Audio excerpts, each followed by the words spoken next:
पसंद आपकी, पेशकश हमारी। मोहम्मदिया मंदी house, near Mohammadia shawarma, Khadarbagh, नानल नगर, हैदराबाद। अस्सलाम वालेकुम नाज़रीन, आइए नज़र डालते हैं देश की राजधानी नई दिल्ली और उत्तर प्रदेश से कुछ खास खबरों पर। आप सभी का स्वागत है सच न्यूज में। आइए जानते हैं उत्तर प्रदेश और देश की राजधानी से कुछ खास खबरें। निषाद समाज और बीजेपी की सरकार बनाओ अधिकार पाओ पहली संयुक्त रैली को संबोधित करते हुए गृह मंत्री अमित शाह ने कहा है कि बीजेपी और निषाद पार्टी का गठबंधन 2022 के चुनाव में 300 पार करेगा।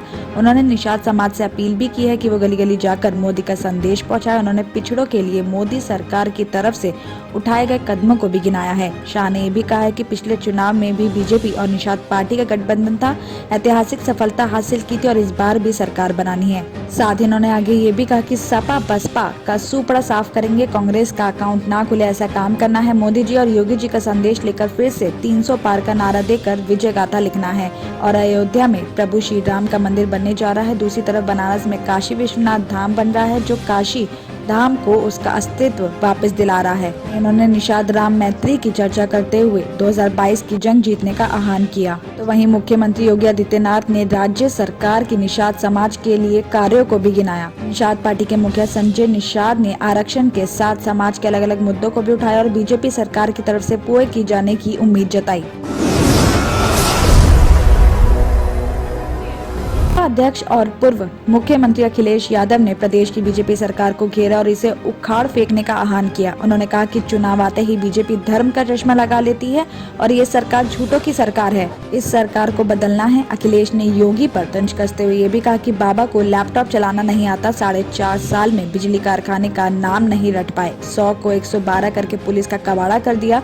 अखिलेश शुक्रवार को अपने 2 दिवसीय भ्रमण पर समाजवादी विजय रथ लेकर भी पहुंचे हैं और जिले में आगमन पर जोरदार स्वागत भी हुआ। तो वहीं रायबरेली टोल प्लाजा से सपा अध्यक्ष अखिलेश यादव का चुनाव विजय रथ चलने के बाद चरुआ भी पहुंचा और यहां पर अखिलेश यादव ने हनुमान जी का दर्शन करके विजय का आशीर्वाद लिया। और आज 3 विधानसभा क्षेत्र का भ्रमण करने के बाद PWD गेस्ट हाउस में रात में आराम करेंगे। बाकी 3 विधानसभा क्षेत्रों का दौरा अगले दिन करेंगे।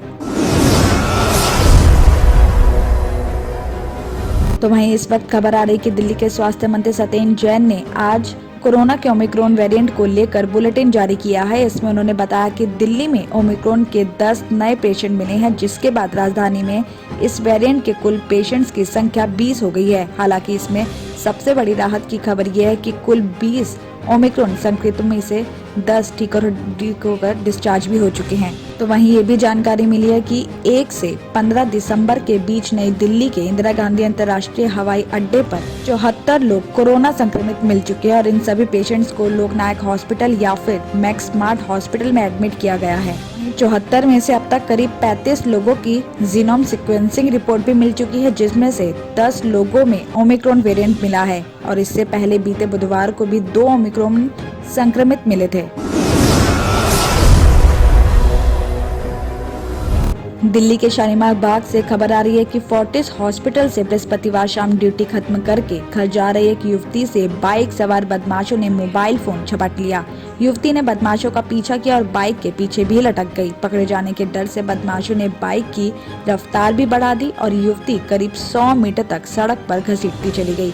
हाथ छूट जाने से युवती गिर गई और बदमाश फरार हो गए। पूरी घटना CCTV कैमरे में कैद हो गई है। तो वहीं इस घटना के बाद से युवती काफी सदमे में है। पुलिस CCTV फुटेज के आधार पर बदमाशों की पहचान कर रही है। पुलिस अधिकारियों के अनुसार बताया जा रहा है कि घटना शाम 7 बजे की है और युवती फोर्टिस हॉस्पिटल में नर्स असिस्टेंट के पद पर काम करती है और काम खत्म करने के बाद वो घर जा रही थी और इसी दौरान बाइक पर सवार 2 बदमाशों ने उसके हाथ से फोन छीन लिया। जांच में पुलिस को मौके से एक CCTV फुटेज भी मिल गई है, जिसके आधार पर पुलिस बदमाशों की पहचान करने में जुट गई है।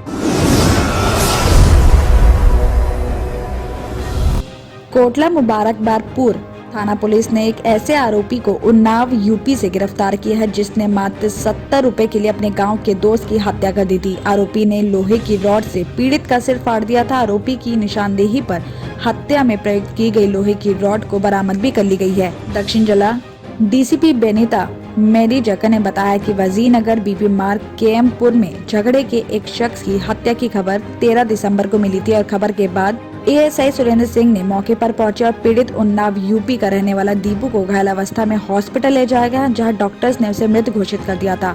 हत्या का मामला दर्ज करके केएमपो थाना अध्यक्ष विनय त्यागी की देखरेख में इंस्पेक्टर सुरेंद्र टागर और एसआई संदीप सैनी की टीम ने जांच शुरू की और सीसीटीवी फुटेज और दूसरी तरह की जांच से आरोपी की पहचान धर्मेंद्र सिंह बताई गई और मोबाइल सर्विलांस से ये भी पता चला कि आरोपी उन्नाव में छिपा हुआ है। पुलिस की टीम ने आरोपी के गांव कासरोड थाना पूर्वा जिला उन्नाव यूपी के रहने वाला धर्मेंद्र सिंह को उन्नाव से गिरफ्तार कर लिया। आरोपी वहां पर खेतों के बीच बनाई गई झोपड़ी में छिपा हुआ था। आरोपी को दिल्ली लाया गया और उसकी निशानदेही पर वारदात में इस्तेमाल की गई लोहे की रॉड भी बरामद कर ली है। आरोपी ने पूछताछ में भी बताया कि घटना वाले दिन यानी 13 दिसंबर को ये टेम्पो में जुआ खेल रहे थे और आरोपी जुए में 70 रुपए हार गया था। उसने पीड़ित दीपू से पैसे वापस मांगे तो इस बात पर दोनों में झगड़ा हो गया और शुरू में दोस्तों ने इनको अलग कर दिया, मगर कुछ देर के बाद धर्मेंद्र सिंह लोहे की रॉड लाया और दीपू के सर पर ताबड़तोड़ वार कर दिए। इससे दीपू के सिर का बुरी तरह से फट गया था।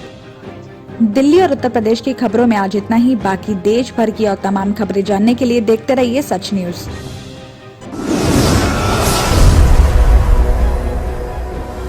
किडनी के अमराज से परेशान मायूस लोगों के लिए खुशखबरी। R&S यूनानी फार्मेसी किडनी और गॉल ब्लैडर स्टोन के खात्मे का जरिया। अब UNI स्टोन कैप्सूल्स के जरिए खात्मा कीजिए।